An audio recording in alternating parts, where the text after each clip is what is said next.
नमस्ते दोस्तों, मैं आशा करता हूं आप अच्छी तरह से ठीक और खुशमगन होंगे। आइए आज हम अच्छी तरह से पूरा पाषाण काल तथा नव पाषाण काल में मानव जीवन की तुलना के बारे में पढ़ेंगे। आइए अच्छी तरह से इसे समझने का प्रयास करते हैं। पूरा पाषाण काल और नव पाषाण काल। मानव के औजार और हथियार भद्दे, बुडोल तथा खुरदरे थे और नव पाषाण काल में मानव के औजार व हथियार सुडोल, चिकने, तेज, नुकीले तथा पॉलिशदार थे। अब हम बात करेंगे पूरा पाषाण काल में। पूरा पाषाण काल के प्रमुख औजार हथौड़ा, कुल्हाड़ी, रामपी या चाकू था।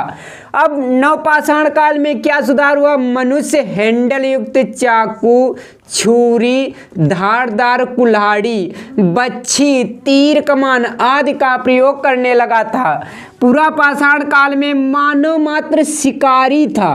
अब नव पाषाण काल में मानव पशुपालन सीख कर पशुपालक बन गया था।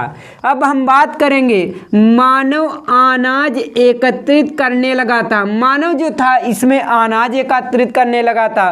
नव पाषाण काल में इस काल में मनुष्य अनाज पैदा करने लगा था।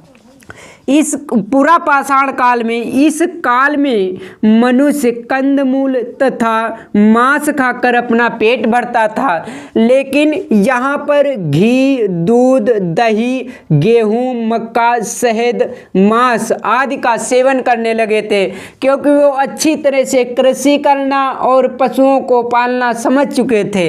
अब हम बात करेंगे इस काल में मानव ने आग की खोज की थी। यही प्रश्न एक नंबर में बार बार पूछा जाता है कि मानव ने किस काल में आग की खोज की थी?